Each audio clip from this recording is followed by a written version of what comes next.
దినపత్రిక chief editor Dhananjaya Reddy సార్పై Andhra Pradesh Chandrababu ప్రభుత్వం అక్రమంగా కేసు పెట్టడం అనేది తీవ్రంగా ఖండిస్తున్నాం. ఈ ప్రభుత్వం ఏదైనా సరే పత్రికలన్నిటికీ పత్రికా స్వేచ్ఛ ఉంది భారతదేశంలో. ఏదైనా పత్రికల్లో వార్త అనేది పారదర్శకంగా ఉంటాయి. పత్రికల్లో వార్తలు వస్తే తప్పులే ఉంటే ప్రభుత్వాలు సరి చేసుకోవాలి. అలాంటిది ఏమైనా వార్తలో తప్పుదాలు దొరికితే చట్టపరంగా కోర్టుకు వెళ్ళి చూసుకోవాల్సింది పోయి, కానీ ఇట్లా కావాలని కక్ష సాధింపుతో కేసులు పెట్టడం అనేది సరికాదు.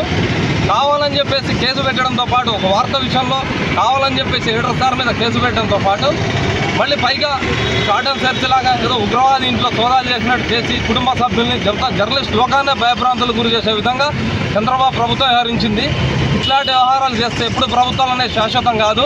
ఈ అశాశ్వతం ఈ ప్రభుత్వాలు అనేవి ఎప్పటికీ జర్నలిస్ట్ లోకాన్ని భయపెట్టాలని చెప్పేసి ఇట్లా చంద్రబాబు ప్రభుత్వం ఇలాంటి కుయుక్తులు భయభ్రాంతులకు గురి చేసే పద్ధతులు మానుకోకపోతే జర్నలిస్ట్ లోకం ఉభ్యత్తున ఉద్యమించి ప్రభుత్వాన్ని గద్దె దింపడం ఖాయం. గారి ఇంట్లో ఆకస్మికంగా ఆర్డినెన్స్ సర్చ్ చేయబడినటువంటి సోదాలు చేసినటువంటి వ్యవహారాన్ని జర్నలిస్ట్ సంఘాలు తీవ్రంగా ఖండిస్తున్నాయి. పత్రికా స్వేచ్ఛ మీద దాడి అనేటువంటిది అదొక నిరుద్దేశ ధోరణికి నిదర్శనం. అది కళల యొక్క గొంతును నొక్కేటువంటి ప్రయత్నం చేసినటువంటి గత ప్రభుత్వాలు ఏవి కూడా మనగడ సాధించలేవు.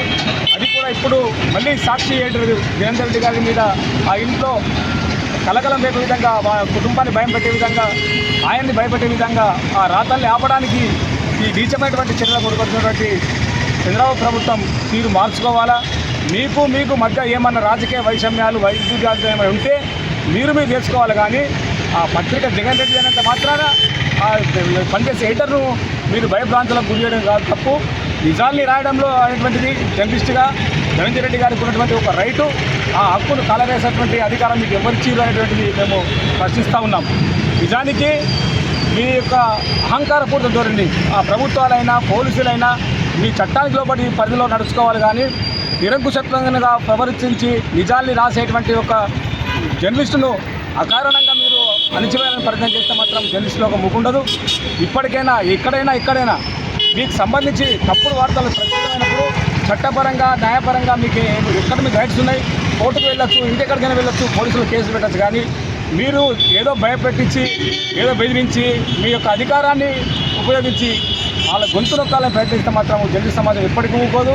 జర్నలిస్ట్ సమాజం తిరగబడితే ఈ ప్రభుత్వాలు కూలిపోయిన దాఖలాలు ఉన్నాయి. ఇప్పటికైనా చంద్రబాబు ప్రభుత్వము కళ్ళు తెరిచి ధనంజయ రెడ్డి గారికి క్షమాపణ చెప్పాలని మేము డిమాండ్ చేస్తూ ఉన్నాం.